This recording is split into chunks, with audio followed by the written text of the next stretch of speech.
Selamat pagi mahasiswa semuanya. Kita bertemu lagi di mata kuliah yang berbeda ya kali ini, yaitu mata kuliah Teori Ekonomi Makro. Kita bertemu di pertemuan ketiga sekarang dan kita akan membahas mengenai indikator ekonomi makro. Kita mulai. Pertama, kita harus tahu dulu apa sih yang dimaksud dengan indikator ekonomi makro atau indikator makroekonomi. Indikator ekonomi makro merupakan suatu analisis perkembangan ekonomi yang dapat digunakan untuk memprediksi perkembangan ekonomi di masa depan.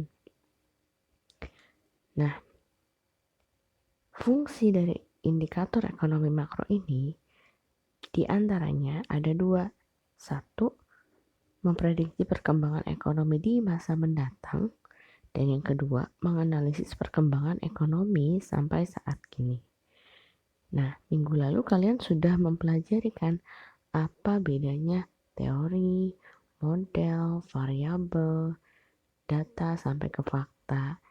Indikator makroekonomi ini juga merupakan bagian dari variabel makroekonomi dan diukur dari data-data yang tersedia disesuaikan dengan wilayah dan juga waktu yang dibutuhkan. Sehingga ketika kita bicara tentang indikator makroekonomi atau indikator ekonomi makro, ini pasti akan berkaitan dengan data-data real dari variabel-variabel makroekonomi yang ada di suatu negara. Nah, namun indikator ini kan pastinya banyak ya. Ya variabel makroekonomi saja pasti itu ada banyak.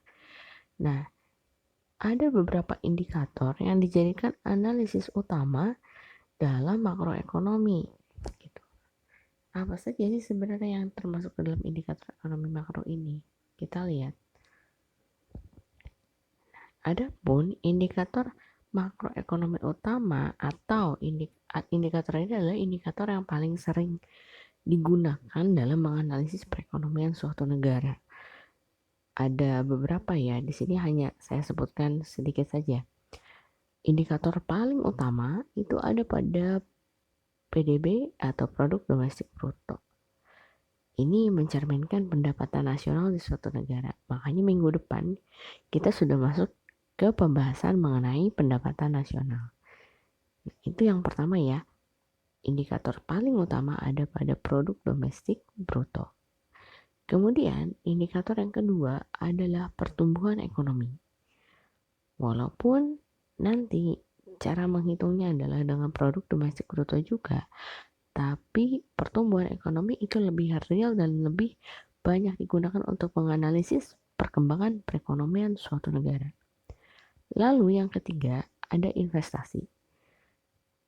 Investasi biasanya satu konsep juga dengan konsumsi dan tabungan ya. Makanya kita belajar ada teori konsumsi, teori tabungan, dan teori investasi. Lalu ada inflasi ini kita analisisnya bisa per hari, bisa per bulan, bisa juga per triwulan gitu ya, atau bahkan tahunan. Kemudian jumlah penduduk, dan yang terakhir yaitu distribusi pendapatan. Kita bahas satu persatu ya. Pertama, produk domestik bruto. Produk domestik bruto ini merupakan cerminan mengenai pendapatan nasional yang ada di suatu negara. Apa sih definisinya? Kita lihat ya. Produk domestik bruto ini merupakan nilai barang dan jasa akhir berdasarkan harga pasar yang diproduksi oleh sebuah perekonomian dalam satu periode atau kurun waktu dengan menggunakan faktor produksi yang berada dalam perekonomian tersebut. Biasanya PDB ini dianalisis ada yang per beberapa bulan begitu ya, triwulan atau caturulan, ada yang tahunan gitu. Dan biasanya yang kita lihat adalah secara tahunan ya, dominannya seperti itu. Kenapa? Karena ini menentukan indikator makroekonomi yang kedua, yaitu pertumbuhan ekonomi. Apa sih pertumbuhan ekonomi? Kalau kita lihat pertumbuhan ekonomi sebenarnya pengukurannya itu bersumber dari PDB. Namun di sini lebih kita lihat ke persentase kenaikannya itu berapa persen. Nah, definisinya adalah suatu perekonomian dikatakan mengalami pertumbuhan ekonomi jika jumlah produksi barang dan jasanya meningkat. Ini ada rumusnya. Rumus menghitung pertumbuhan ekonomi yaitu PDB, periode yang dicari, dikurangi periode sebelumnya, dibagi periode sebelumnya dikali 100, nanti hasilnya dalam persen. Begitu. Apakah pertumbuhan ekonomi bisa minus? Bisa. Itu yang jadi permasalahan kita sekarang ya. Hampir rata-rata negara yang ada di dunia terdampak dari pandemi COVID-19 sehingga pertumbuhan ekonominya negatif. Sehingga itu yang kita sebut sebagai resesi ya, resesi ekonomi atau resesi global begitu ya. Makanya pertumbuhan ekonomi ini juga merupakan salah satu variabel atau indikator makroekonomi utama yang dianalisis di suatu negara. Yang ketiga adalah investasi. Kita tahu investasi adalah penanaman modal, begitu ya. Dalam konteks ekonomi makro, investasi dapat ditinjau sebagai pengeluaran yang meningkatkan stok barang modal pada periode tertentu. Investasi dapat berupa barang modal dan bangunan, juga dapat berupa investasi persediaan. Apa sih yang dimaksud dengan barang modal? Barang modal adalah barang yang digunakan untuk memproduksi barang-barang lain. Contohnya mesin, begitu ya. Mesin adalah barang modal karena digunakan untuk menghasilkan barang-barang yang lain. Kemudian, variabel selanjutnya atau indikator makroekonomi selanjutnya adalah inflasi. Kita pantau inflasi ini kadang harian, mingguan, bulanan, bahkan tahunan. Yang dimaksud dengan inflasi ini adalah kenaikan harga barang dan jasa secara umum dan berlangsung terus-menerus. Sedangkan indikator inflasi didapatkan dari penghitungan indeks harga, terutama biasanya adalah indeks harga konsumen. Karena apa? Ini mencerminkan daya beli masyarakat dalam satu kurun waktu tertentu. Sehingga inflasi ini harus kita pantau kenaikan atau penurunannya setiap hari. Karena ini akan mencerminkan perekonomian yang terjadi di suatu negara itu seperti apa. Kemudian selanjutnya ada indikator dari jumlah penduduk dan ketenagakerjaan. Pertama, ketika kita bicara jumlah penduduk atau masyarakat yang terdapat di suatu negara, otomatis semakin banyak penduduk, maka di sini kebutuhannya pun akan semakin banyak.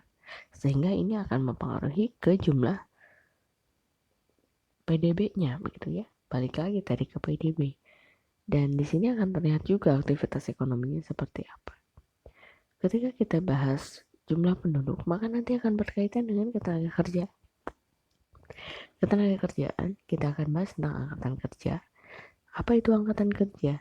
Angkatan kerja merupakan penduduk yang secara ekonomi mampu bekerja dan berproduktivitas untuk dapat menghasilkan suatu nilai tambah dari berbagai barang dan jasa yang dihasilkan. Sehingga yang dimaksud dengan angkatan kerja ini adalah penduduk yang termasuk ke dalam usia kerja, dia siap kerja, artinya baik dia itu sedang bekerja ataupun mencari pekerjaan, itu termasuk dalam angkatan kerja. Nah, angkatan kerja ini biasanya ada ukurannya, ada datanya, yaitu melalui tingkat partisipasi angkatan kerja atau TPAK. Itu yang menjadi indikator. Kemudian yang kedua, ada konsep tenaga kerja, berbeda dengan angkatan kerja. Tenaga kerja ini merupakan suatu input dari proses produksi yang akan memberikan kontribusi yang positif terhadap output agregat suatu wilayah, baik dari sudut pandang pengeluaran maupun produksi. Atau singkatnya, tenaga kerja ini adalah input yang digunakan dalam proses produksi. Lalu yang ketiga, peningkatan angkatan kerja akan menambah input produksi sehingga produktivitas akan ikut bertambah dan akan berdampak pada peningkatan pertumbuhan ekonomi di suatu wilayah. Nah, kemudian selanjutnya ada konsep distribusi pendapatan atau pemerataan pendapatan yang terdapat di suatu wilayah. Distribusi pendapatan ini mencerminkan merata atau timpangnya pembagian hasil pembangunan suatu negara di kalangan penduduknya. Ada 3 ukuran ya, biasanya yang digunakan sebagai indikator ketimpangan distribusi pendapatan suatu negara. Ada kurva Lorenz, indeks atau rasio Gini, dan kriteria Bank Dunia. Nah, untuk kurva Lorenz ini menggambarkan distribusi kumulatif pendapatan nasional di kalangan lapisan penduduk secara kumulatif. Jadi nanti kurva ini berupa, pernah ya dulu saya bahas di pengantar, kurva ini yang kita lihat biasanya luasnya dan jangkauan terhadap garis normal. Apabila semakin berimpit maka semakin merata, apabila semakin jauh jaraknya itu semakin timpang, gitu ya. Nah, ini adalah indikator, salah satu indikator dalam mengukur ketimpangan distribusi pendapatan yang ada di suatu negara.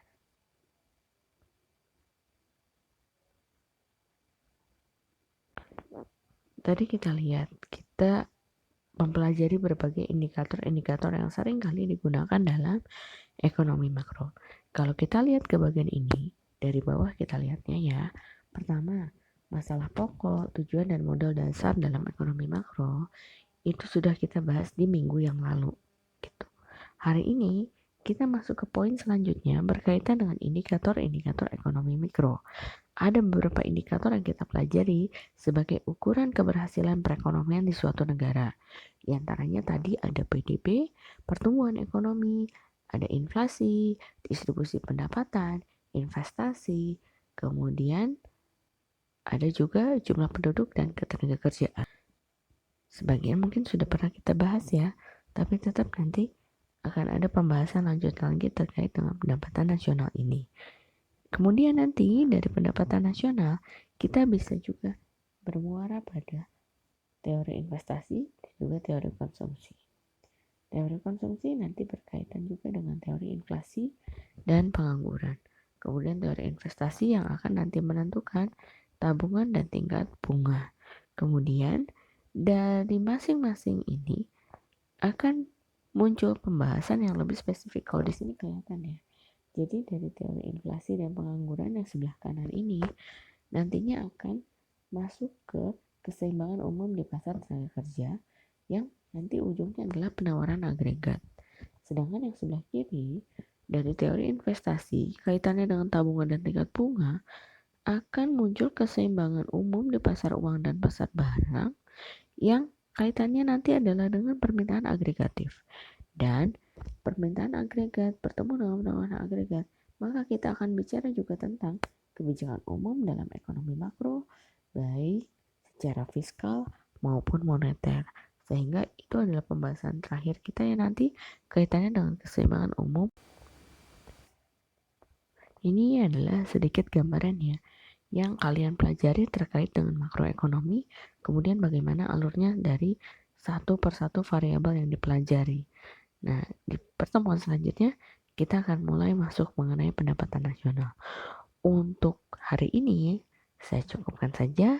Terima kasih sudah menyimak. Assalamualaikum warahmatullahi wabarakatuh.